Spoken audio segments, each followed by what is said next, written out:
Imagine a millionaire boardroom, tension so thick you could slice it with a knife. 20 of the best lawyers in the country sit exhausted, drowning in paperwork, chasing a solution that seems impossible. Millions of dollars are at stake. Reputations hang by a thread, and frustration fills the air. Suddenly, a janitor quietly mopping the floor notices something everyone else missed. Within minutes, he points out the answer. Silence falls. The millionaire stares, stunned. And in that instant, everything changes. What does this story reveal about genius, perspective, and the hidden value of ordinary people? Let's find out. Picture a polished oak conference table stretching the length of a room. At one end sits a man worth hundreds of millions, his cufflinks gleaming under the sterile light. He's not used to failure. In his world, problems bend to money, and money bends to him. But today is different. Before him lie contracts, legal drafts, and court notices stacked so high they look like towers of defeat.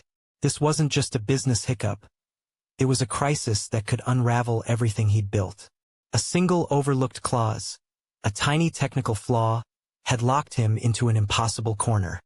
And if he didn't find a way out, the cost wouldn't just be financial. It would stain his reputation permanently. So he did what anyone with unlimited resources would do. He hired the best. One after another, 20 of the sharpest legal minds walked into that boardroom, armed with years of experience, prestigious credentials, and fees that could buy a mansion. Each promised brilliance. Each dove headfirst into the maze of documents, dissecting every word, every comma, every loophole. Hours bled into days.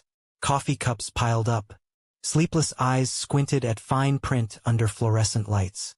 But the harder they tried, the further the solution slipped away. Every lawyer circled the same problem like vultures, pecking but never striking the heart of it. The millionaire watched, growing restless. He was a man who had bought jets on impulse, who had crushed competitors with a phone call. Yet here, in this sterile room, surrounded by brilliance, he felt powerless. No matter how much money he threw at it, the problem remained. A stubborn lock refusing to yield its key. And deep inside, a terrifying thought began to whisper. What if there is no way out? What if all the money, all the experts, all the power I've built isn't enough this time? The tension thickened. The air turned stale. And the millionaire, usually so composed, began to tap his fingers in frustration. Something had to give. One by one, the lawyers presented their findings. Each came armed with legal jargon, flowcharts, and pages of case studies. They spoke with confidence, too much confidence. One suggested filing an appeal that would take years to resolve. Another pushed for a risky counter-lawsuit. A third insisted on renegotiating contracts that were, in truth, ironclad. The millionaire leaned back in his chair, listening as millions of dollars in solutions floated across the table, each sounding more like desperation than strategy. He could feel the fatigue in the room. Some lawyers tugged at loosened ties.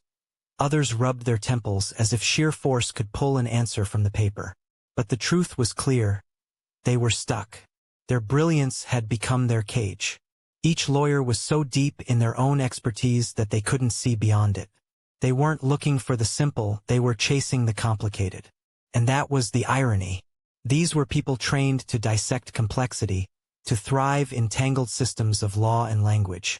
But in their obsession with details, they had blinded themselves to the obvious. They turned every stone, yes, but only the ones they considered worthy of attention. The smaller stones, the ones too ordinary to matter, went untouched. The millionaire grew restless. He slammed his palm against the table. I didn't bring you here for theories. I need answers. Now. His voice echoed across the room, but no one dared respond. The silence was louder than his anger.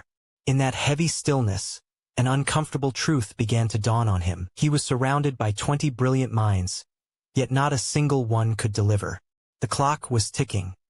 His fortune and his pride hung in the balance, and the experts he trusted most were running out of ideas. The tension thickened, the energy drained, and hopelessness began to creep in. What the millionaire didn't know was that the solution was already in the room. Quiet, unnoticed, and holding a mop. The boardroom was suffocating now. Papers littered the table like fallen leaves after a storm. The lawyers, once confident and commanding, now avoided eye contact, shuffling notes, pretending to double-check their work just to mask their failure. The millionaire sat still, his jaw clenched, the weight of disappointment pressing against him. This wasn't just about money anymore. For a man who had always believed he could buy solutions, this was a rude awakening. The most expensive brains in the business had given him nothing but excuses. And excuses he knew wouldn't protect his empire. He stood abruptly, pacing the room. 20 lawyers, he muttered almost to himself. 20 minds, and not one can solve this? His voice carried a mix of disbelief and fury. For the first time in years he felt small, trapped by a problem he couldn't dominate. The lawyers whispered among themselves, trading nervous glances. No one dared suggest another half-baked strategy. The truth was out. They were beaten. And the millionaire's faith in them was gone. Minutes dragged on. The only sound was the faint hum of the fluorescent lights, and the steady swish of a mop in the corner. The janitor, unnoticed by everyone, moved quietly along the floor, cleaning up spilled coffee and the muddy footprints of a long, draining day. No one paid him any attention. Why would they? In a room filled with prestige and wealth, he was invisible. Just a man doing his job while others wrestled with important matters. But as his mop glided past the scattered documents, his eyes caught something. A line? A detail so obvious it practically glowed under the fluorescent lights. He paused, frowning, his mind clicking into gear. Could it really be that simple? He looked around the room at the men in suits, all too lost in their own brilliance to see it. And in that quiet moment, the janitor made a choice. He would speak. The twist was seconds away, though none of them knew it yet. The janitor cleared his throat softly, the kind of sound people usually ignore. But in the silence of that boardroom, it cut through like a bell. Heads turned. 20 lawyers frowned, irritated by the interruption. The millionaire looked up, his brows knitted. "Sir," the janitor said carefully, clutching his mop handle like a shield. "I couldn't help but overhear. I think I see the problem." The room erupted in scoffs and awkward laughter. One of the lawyers leaned back with a smirk. "What's next? The cook giving us tax advice." Another muttered under his breath, "This is absurd." But the janitor didn't flinch. He set down the mop, picked up a crumpled copy of the contract from the table, and pointed to a line near the middle. His finger traced the words slowly, like a teacher showing a child where to read. "Right here," he said. "That clause, you're all reading it as binding. But if you notice the way it's worded, it doesn't actually apply to the situation you're fighting. It's been misfiled under the wrong section." The lawyers froze. Their eyes darted back to their own notes, flipping pages, scanning frantically. A ripple of disbelief spread across the table. One by one, faces shifted from annoyance to shock. He was right. The millionaire leaned forward, his eyes narrowing. "Show me." The janitor slid the paper toward him, steady and calm. "See this phrase? It's written like it governs the whole agreement. But it's actually restricted to just one subsection. That means it doesn't trap you at all." The millionaire read the line 3 times, his pulse quickening. How could 20 lawyers, with their endless research and expensive hours, have missed this? And yet a janitor, in 2 minutes, saw it clear as day. The room went silent. For the first time, the millionaire felt the ground shift. The silence in the boardroom was electric. 20 lawyers stared at the paper as though it had betrayed them. Their pens hovered uselessly above their notepads. The janitor, still in his faded uniform, stood quietly while the finest legal minds in the room scrambled to confirm what he had just pointed out. One lawyer spoke first, his voice uneasy. He's correct." Another followed, shaking his head in disbelief. "I don't know how we missed it. It's right there." Soon, murmurs turned into a chorus of reluctant agreement. They hadn't just overlooked a detail, they had overlooked the detail. The millionaire leaned back slowly in his chair, studying the janitor with a look no one had ever seen on his face before. Humility.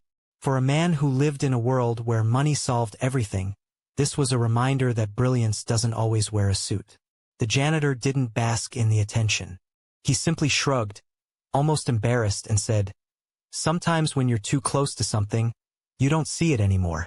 I just looked at it like it was plain English." Those words hit harder than the discovery itself. The millionaire realized that the lawyers, for all their expertise, had been trapped by complexity, by the need to prove their brilliance through elaborate arguments. In chasing the sophisticated, they had overlooked the simple. And there it was, the lock, broken open not by millions of dollars in fees, but by a fresh pair of eyes unburdened by ego. The millionaire stood, pushing his chair back with a heavy scrape. He extended his hand toward the janitor. "You've just saved me millions," he said, his voice low but steady. "And more than that, you've reminded me of something I'd forgotten." The lawyers sat in stunned silence, their authority shaken. The balance of power in that room had shifted, forever.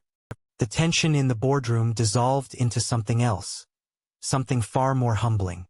The millionaire, who had built his empire on speed, force, and power, suddenly felt a wave of clarity.